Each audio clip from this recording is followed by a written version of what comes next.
এই গল্পের নায়িকা লিন চেয়েছিল একজন হ্যান্ডসাম বয়ফ্রেন্ড, কিন্তু তার জীবনে সব থেকে বড় সমস্যা ছিল তার ভাগ্নে ডিউ। প্রেমের দিকে এক পা বাড়ালে ডিউ এসে তৃতীয় বিশ্বযুদ্ধ বাঁধিয়ে দিত। যত ছেলে লিনের আশেপাশে এসেছে, ডিউ ততবারই তার হবু খালুদের বিরুদ্ধে লিনকে রক্ষা করার মিশনে নেমেছে। শেষমেশ তো সে লিনের ফ্ল্যাটে শিফট হয়ে গেল। কিন্তু এই ভাগ্নের পাহারাদারের আসল কারণ কি, আর যখন জানা গেল তাদের মধ্যে কোনো রক্তের সম্পর্ক নেই, তখন কি লিনের জীবনের প্রেম আসবে, নাকি ডিউ আরো বড় কোনো গেম খেলবে? হাসি, মজা আর সম্পর্কের এই মিষ্টি যুদ্ধ মিলে আজকের এই গল্প লাভ অ্যান্ড রান। গল্পের শুরুতে লিন নামের একটি মেয়েকে দেখানো হয়। সে স্কুলে বসে তখন ম্যাগাজিন কমিক বই পড়ছিল। বাকি 5টা মেয়ের মতো লিনও তার জীবনে বয়ফ্রেন্ড বানাতে চায়। লিনের বাবা মা নেই, সে তার ব্রাদার ইন ল এর কাছে থাকে। তার ব্রাদার ইন ল লিনের বাবা মায়ের খানদানি রেস্টুরেন্ট চালায়, আর তার স্ত্রীও জীবিত নেই। তবে তার এক ছেলে আছে যার নাম ডিউ। সে লিনের সমবয়সী, আর এই ডিউ একমাত্র কারণ যার জন্য লিন এখন পর্যন্ত তার জীবনে বয়ফ্রেন্ড বানাতে পারেনি। যখনই কোনো ছেলে লিনের ক্লোজে যাওয়ার চেষ্টা করেছে, ডিউ ততবারই ওদের ডিস্টার্ব করেছে। ডিউ এর পড়াশোনা একদমই ভালো লাগে না, সে তো একজন অ্যাথলেট হতে চায়। কিন্তু অন্যান্য সবার বাবা মায়ের মতো ডিউ এর বাবাও চায় তার ছেলে ডাক্তার ইঞ্জিনিয়ার হোক, যা ডিউ একদমই চায় না। তাই তো স্কুলটা কোনো মতে পার করার পর সে বাড়ি থেকে পালিয়ে যায় আর ব্যাংককে গিয়ে একটা স্পোর্টস কলেজে স্কলারশিপ অ্যাডমিশন নেয়। আর কোইন্সিডেন্টলি লিন ব্যাংককের কোনো একটা কলেজে অ্যাডমিট হয়, কিন্তু ওদের এখানে আপাতত দেখা হয় না।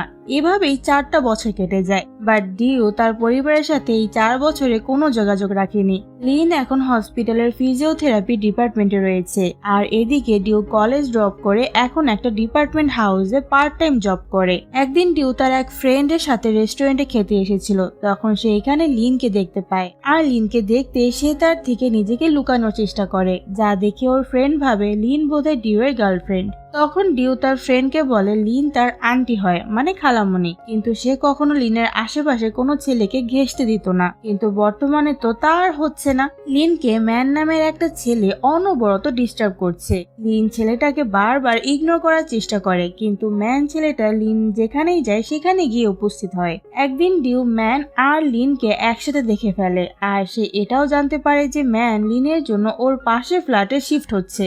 এটা জানার পর সে তো সোজা লিনের ফ্ল্যাটে গিয়ে হাজির হয়, এন্ড সে লিনকে বলে সেও এখানে লিনের সাথে শিফট হচ্ছে। এই 4 বছর পর ডিউ এর এভাবে উদয় হওয়াতে লিন অবাক হয়। সে ডিউকে জিজ্ঞাসা করে, এই 4 বছর তুমি কোথায় ছিলে, আর আমি যেখানে আছি সেটা তুমি কিভাবে জানতে পারলে?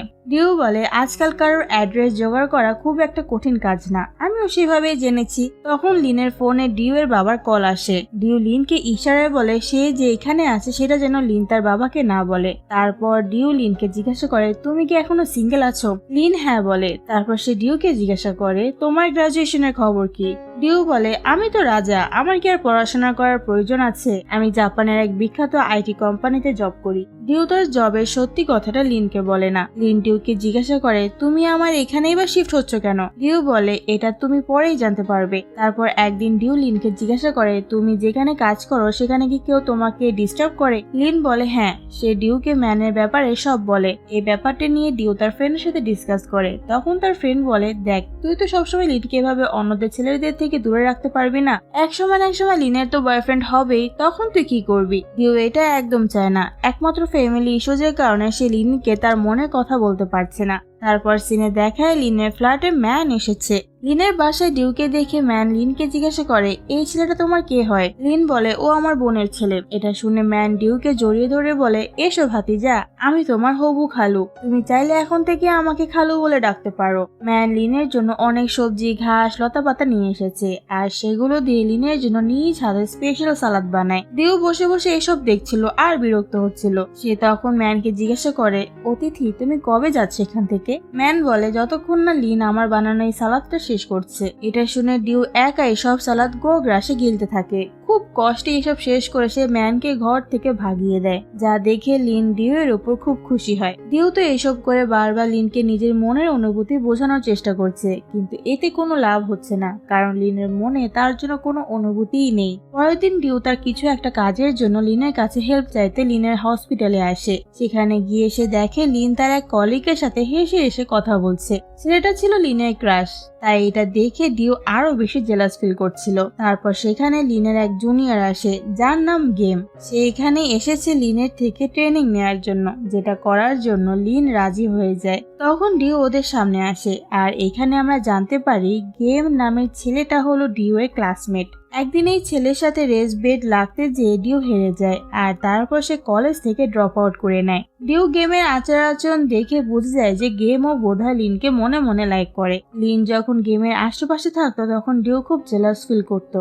আর এখানে সে জানতে পারে লিন গেমকে হেল্প করার জন্য আজ বিকেলে একটা পার্কেও যাবে পাবলিকদের হেলথ ট্রিটমেন্ট দেওয়ার জন্য। এটা জানার পর ডিও সোজা চলে যায় ম্যানের কাছে। ডিও এর উদ্দেশ্যই ছিল সে ম্যানের মাধ্যমে ওই গেমকে লিনের আশপাশ থেকে সরিয়ে ফেলবে। তাই সে ম্যানকে বলে লিন অন্য কাউকে আমার খালু বানানোর চেষ্টা করছে। এটা শুনে ম্যান বলে তুমি টেনশন করো না ভাতিজা, তোমার খালু তো আমিই হব, কোনো গেম সফলতা আমি দিব না। পরের সিনে দেখায় লিন গেমের সাথে পার্কে এসেছে, যেখানে গেম তার কলেজ প্রজেক্টের জন্য পাবলিকদের ফিজিওথেরাপি ব্যাপারে ধারণা দিচ্ছিল আর লিন তাকে হেল্প করছিল।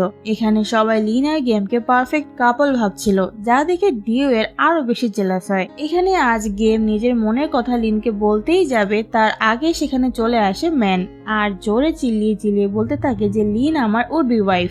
এছাড়া সে আরো উল্টাপাল্টা অনেক কথা বলে, যেটা লিমিট ক্রস করে গেলে লিন রেগে ম্যানকে বলে তোমাকে আমি শুধুমাত্র একজন পেশেন্টের চোখে দেখি, এর থেকে বেশি কিছু না। ম্যান এক সময় লিনের হসপিটালে অ্যাডমিট হয়েছিল, তখন সে লিনকে প্রথম দেখাতেই পছন্দ করে ফেলে। এরপর থেকে সে লিনের পেছনে পেছনে ঘুরতো। তো যাই হোক, লিনের এসব কথা ম্যানের মন ভাঙার জন্য যথেষ্ট ছিল। সে ব্রোকেন হার্ট নিয়ে সেখান থেকে চলে যায়। এরপর একদিন লিন ডিপার্টমেন্টাল স্টোরে আসে, যেখানে ডিউ পার্ট টাইম জব করে। সেখানে সে একটা ব্যাগ হারিয়ে ফেলায় হেল্প সেন্টারের কাছে হেল্প চায়। সে হেল্প সেন্টারে একটা চ্যাট বক্স আইডি দেয়। যখন তারা তার এই ব্যাগ খুঁজে পাবে তখনই যেন তারা এই চ্যাট বক্সের মাধ্যমে তাকে ইনফর্ম করে। ভাগ্যক্রমে এই চ্যাট বক্সের দায়িত্ব পড়ে ডিউ এর কাছে এবং সে এটা জানতেও পারে যে এই চ্যাট বক্সের আইডিটা লিনের। তাই সে এটা সুযোগ নিয়ে একটা অচেনা ব্যক্তি হয়ে লিনের সাথে কথা বলা শুরু করে। শুরুতে সে তো নর্মালি টপিক নিয়ে কথা বলছিল যে সে ব্যাগটা পেয়েছে কিনা, কিন্তু ধীরে ধীরে সে আউট অফ টপিক কথা বলতে শুরু করে, যেমন লিনের কি পছন্দ আর কি অপছন্দ। লিনও সময় নেই অসময় নেই ডিউ এর মেসেজের রিপ্লাই দেয়। তার এই পরিবর্তন তার অন্যান্য কলিগরাও লক্ষ্য করছিল, কিন্তু সে বলে তেমন কোনো ব্যাপার নেই। এদিকে একটা লোক ডিউ এর বাবার রেস্টুরেন্টে একটা চওড়া দাম দিয়ে কিনে নিতে চায়, কিন্তু কোনো একটা কারণে বিল্ডিং বিক্রি করতে ডিউ এর বাবা সংকোচ বোধ করছিল। আসলে বিল্ডিংটা লিনের বাবা মায়ের, যদিও এই বিল্ডিংটা অনেক পুরনো, কিন্তু তবুও লোকটা অনেক দাম দিয়ে বিল্ডিংটা কিনে নিতে চায়। পরের সিনে ডিউ আর ম্যানকে দেখায়। ম্যান এখন লিনের ওপর থেকে মুভ অন করে নিয়েছে, কারণ সে বুঝতে পেরেছে যে লিন আর তার মধ্যে কোনো কিছু হওয়া সম্ভব নয়। এখন তো সে লিনের ফ্রেন্ডের পিছনে লেগেছে, যে একজন অনলাইন সেলার। তাই সে মেয়েটাকে পটাতে অনেকগুলো প্রোডাক্ট অনলাইন থেকে অর্ডার করে আর সে নিজে এসে প্রোডাক্ট গুলো তাকে দিয়ে যাবে, বাট সে বাড়ি থেকে নিবে না, প্রোডাক্ট গুলো সে অন্য একটা জায়গায় গিয়ে নিবে। পরের দিন সে ডিউ এর ডিপার্টমেন্টাল স্টোরে যায় আর সেখানে লিনের অনলাইন সেলার ফ্রেন্ড আসে। কিন্তু একই, সে অনলাইনে যে মেয়েটার উপর ক্রাশ খেয়েছে আর সামনে যে মেয়েটাকে দেখছে তাদের মধ্যে আকাশ পাতাল তফাৎ। এখন তো সেই প্রোডাক্ট গুলো নিতে চায় না। সে বলে আমি এতগুলো প্রোডাক্ট অর্ডার করেছি প্রোফাইল পিকের ওই মেয়েটাকে দেখে। এখন ওদের মধ্যে এই নিয়ে ঝামেলা শুরু হয়ে যায়। তখন ওদের ঝামেলা থামাতে আসে ডিউ এর ফ্রেন্ড। তখন সেখানে চলে আসে লিন আর সে এখানে ডিউ এর ফ্রেন্ডকে দেখে চিনে ফেলে, কারণ ওর সাথে তার আগেও একবার দেখা হয়েছিল। আর এর মাধ্যমে সে জানতে পারে যে ডিউ কোনো আইটি কোম্পানিতে নয়, এই ডিপার্টমেন্টাল স্টোরে জব করে। আর এটাও জানতে পারে যে তার সাথে চ্যাট বক্সে কথা বলার ব্যক্তিটি আর কেউ নয়, ডিউই ছিল। এটা জানার পর ডিউ এর ওপর লিন খুব রেগে যায় আর সে রেগে সেখান থেকে চলে যায়। পরের দিন লিন আর গেমকে একটা রেস্টুরেন্টে বসে থাকতে দেখা যায়। লিনের মন খারাপ দেখে গেম ওকে জিজ্ঞাসা করে কি হয়েছে তোমার। লিন তাকে কিছু বলতেই যাবে তার আগে সেখানে ডিউ চলে আসে আর ওকে বলে বাই এনি চান্স তুমি কি গেমকে ডেট করছো? দেখো আমার মতে গেম ছেলেটা ভালো নয়, তোমার উচিত সেই ছেলেটার সাথে ডেট করা যে তোমার প্রতি খুব কেয়ার করে। লিন তো এখনো ডিউর উপর রেগে রয়েছে, তার উপর এখন তার এসব কথা। তাই সে ডিউকে রেগে বলে তোমার কোনো অধিকার নেই অন্যকে নিয়ে জাজ করার, আগে নিজেকে তৈরি করো নিজের ফ্যামিলির জন্য, তাই আবার কলেজ জয়েন করো। যতক্ষণ না তুমি এসব করছো ততক্ষণ আমি তোমার সাথে আর একটাও কথা বলতে চাই না। এটা বলে সে সেখান থেকে চলে যায়। পরের দিন লিন হোম টাউনে যায় তার ব্রাদার ইন ল এর সাথে দেখা করতে। ডিউয়ের বাবা এখানে লিনকে সেই লোকটার কথা বলে যে তাদের এই বিল্ডিংটা কিনে নিতে চায়। লিন তখন তার ব্রাদার ইন ল কে বলে, বাবা মা মারা যাওয়ার পর থেকেই তো আপনি আমাদের সামলিয়েছেন, তাই এসব কিছু মালিক আপনি। আমার কাছে এর জন্য কোনো অনুমতি নেওয়ার প্রয়োজন নেই। কিন্তু তারপরেও ডিউয়ের বাবা একটা দ্বিধাদ্বন্দ্বে ভুগছে। কোনো একটা সত্য আছে যেটা সে আজ পর্যন্ত লিন আর ডিউয়ের কাছ থেকে লুকিয়ে আসছে। এদিকে ডিউ লিনের কথা মতো আবারও কলেজ জয়েন করতে আসে, কিন্তু তাকে স্পোর্টস স্কলারশিপের জন্য একটা ট্রাই আউট ম্যাচ খেলতে হবে, যেখানে প্রতিদ্বন্দ্বী হিসেবে গেম থাকবে, যার কাছে সে আগেও একবার হেরেছে, কিন্তু তবুও সে রাজি হয়ে যায়। এছাড়া তার কাছে আর কোনো উপায় নেই। এরপর সিন শিফট হয় ডিউয়ের ম্যাচের দিন। সেদিন ডিউয়ের বাবা ডিউয়ের কাছে আসে আর ওকে আজ সব সত্যিটা বলে দেয় যে লিন তার আন্টি নয়। লিনের যে বাবা মা তাদের অনেকদিন ধরে বাচ্চা হচ্ছিল না বলে তারা ডিউয়ের মাকে তাদের মেয়ে হিসেবে অ্যাডাপ্ট করে নিয়েছে। আর তারপর অনেক লেটে লিন হয়েছিল। লিনের বাবা মা তাদের বিজনেস ডিউয়ের বাবার উপর ভরসা করে ছেড়ে দিয়েছিল, আর আজ পর্যন্ত ডিউয়ের বাবা সেই দায়িত্ব পালন করে আসছে। মানে ডিউয়ের নানা নানি তার আসল নানা নানি নয়, আর লিনও তার আসল খালামণি নয়, মানে তার সাথে লিনের কোনো আত্মীয়তার সম্পর্ক নেই। এটা জানতে পেরে ডিউ স্যাড কি হবে, সে অনেক বেশি খুশি হয়। আর এই খুশির চোটে সে আজ রেসে এত স্পিডে দৌড়ায় যে সে গেমকে রেসে হারিয়ে দেয়। আর তারপর সে লিনকে সত্যিটা বলতে আসে। লিনও আজ ডিউয়ের ম্যাচ দেখতে এসেছিল। তো সব সত্যিটা জানার পর লিন ডিউকে বলে, এতে এত খুশি হওয়ার কি আছে? বাবা মা মারা যাওয়ার পর আমি মনে করতাম আমার ব্রাদার ইন ল আর তার ছেলে আমার আপনজন হয়ে আছে, কিন্তু এই সত্যিটার মানে কি জানো? এই সত্যিটার মানে হলো আমার এই দুনিয়াতে আর কেউ নেই। সে এই কষ্ট নিয়ে সেখান থেকে চলে যায়। হসপিটাল থেকে লিনকে বিদেশে পড়াশোনার জন্য অফার করেছিল। লিন চেয়েছিল তার পরিবার থেকে দূরে চলে যেতে, তাই সেই অফারটা অ্যাকসেপ্ট করে নেয়। এই কথাটা যখন ডিউ জানতে পারলো তখন সে সোজা এয়ারপোর্টে চলে আসে লিনকে আটকাতে।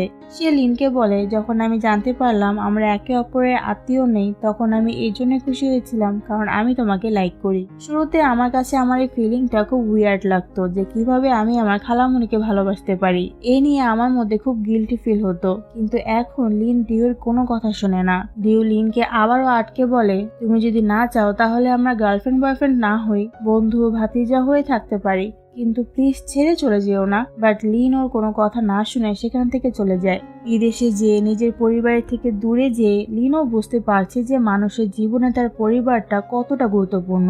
সে খুব একা একা ফিল করে। আর এদিকে ডিউ বুঝতে পেরেছে যে তার জীবনে কিছু একটা করা উচিত, তাই সে এখন গ্রাজুয়েশন কমপ্লিট করে তার বাবার কাজে যোগ দিয়েছে। এভাবেই কয়েকটা বছর কেটে যায়। লিন আজ দেশে ফিরেছে আর ডিউ তাকে দেখে খুব খুশি হয় আর তাকে বলে, তুমি চিন্তা করো না, আমরাই তোমার পরিবার। লিন ডিউকে তখন জড়িয়ে ধরে। ডিউ বলে, আর হ্যাঁ, তুমি কি এখনো সিঙ্গেল আছো? লিন হেসে উত্তর দেয়, হ্যাঁ, আমি এখনো সিঙ্গেল আছি। আর এই সুন্দর মোমেন্টের মাধ্যমে এই ড্রামাটার এখানে সমাপ্তি ঘটে। মুভিটি তোমাদের কাছে কেমন লেগেছে অবশ্যই কমেন্ট করে জানিও। এর পরবর্তীতে তোমরা কোন মুভিটি দেখতে চাও সেটাও কমেন্ট করে জানিও। ভিডিওটি ভালো লাগলে অবশ্যই লাইক, কমেন্ট আর শেয়ার করো। আর পরবর্তী ভিডিওটি মিস না করতে চাইলে আমার চ্যানেলটিকে অবশ্যই সাবস্ক্রাইব করে রেখো। ধন্যবাদ সবাইকে।